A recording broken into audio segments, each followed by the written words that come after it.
Today I'm going to show you how to hand sew the backstitch. You will need a piece of fabric. I'm using a regular linen, which is easy to hand sew on, an embroidery hoop that is the right size that will fit with your fabric. Then you'll need obviously an embroidery needle and some embroidery thread. I'm using this DMC, it's size 8 cotton perlé. It's really good for beginner embroidering because the different threads here are twisted around. They don't come apart, so it's really easy to sew with. First, unscrew your hoop so that you can take out this central part here. Then, put the fabric on top of the center circle so that it covers the edges properly. Put the outer part around it like this, push it down. Make sure that the fabric is pulled out, that all the edges here, for example, it isn't, so pull down a little bit. We need to tighten up that fabric inside the hoop. When it's pulled nice and taut, screw up here to tighten it up, to hold the fabric in place so that it'll be nice and taut to make it easier to embroider on. Keep pulling these edges as necessary. Here I probably should have adjusted it, but I'll just pull it as best I can. See, it's taut. And also make sure that the grain line is going down in the right way. Thread your embroidery needle with your embroidery floss and tie a knot at the end. When we embroider, we always start from the back of the fabric. We insert the needle from the back so that the knot will be hidden. Here you can see some of the back stitches that I've already done. Here you can see just some medium length ones. These ones are longer, and here are shorter ones.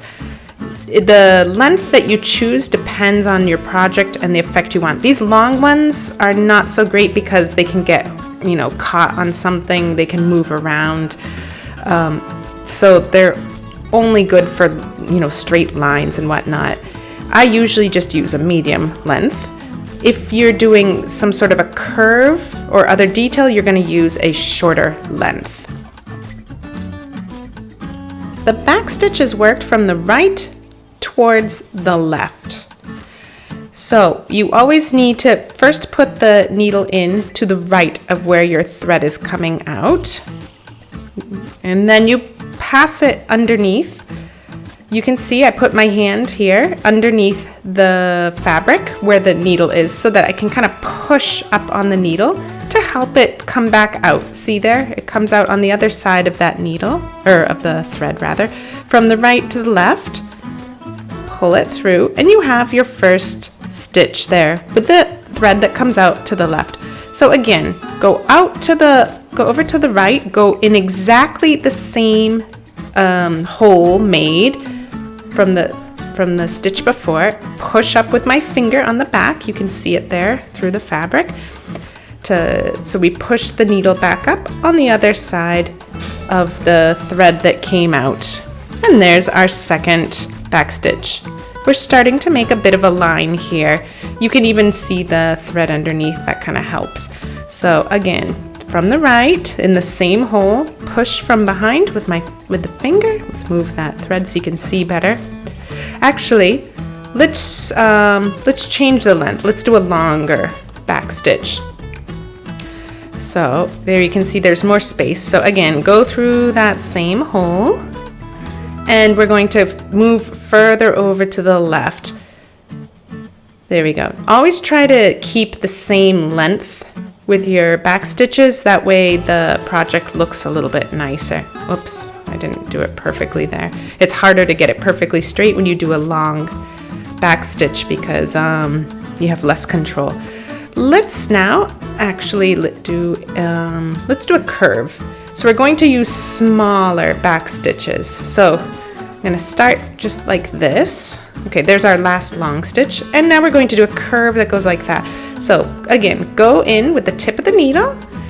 Instead of going directly under where the needle comes out, or where the thread comes out, you kind of, wait, hold on. So, okay, see there, I'm not going in a straight line from the right to the left, passing underneath where that thread comes out. This way I can make a nice curve. There we go. Whoops, well, this one is straighter actually. Anyway, The smaller you make your backstitch, the more detailed you can get with your curves or other things. Make sure that the tail of the thread isn't in the way. Here you can see I've made a little curve. Whoops, I sort of straightened out here, but I actually suggest when you're learning the backstitch to draw lines, both curved and straight, on the fabric that you can follow, because usually you'll be following an embroidery pattern anyway, which makes it easier to make the curve properly. Here you can see I didn't really do it very well, again, because it wasn't drawn on. All right, let's end our work. Go through that last hole with your needle and then flip your work around the back. Let's tie a knot.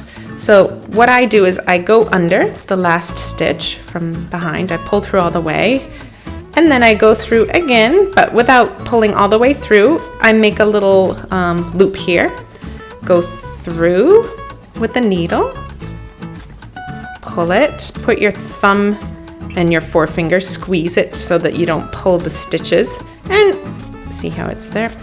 Pull to tighten the knot. Then obviously snip off the end. And there is your backstitch. Again, this isn't the best example because I was doing it through the video camera and I didn't have my design drawn out, but it's a really useful stitch that we use for all sorts of embroidery. Head on over to coochiecoochiecoo.com for lots of embroidery and other sewing projects, and make sure you click to subscribe to my YouTube channel. See you soon!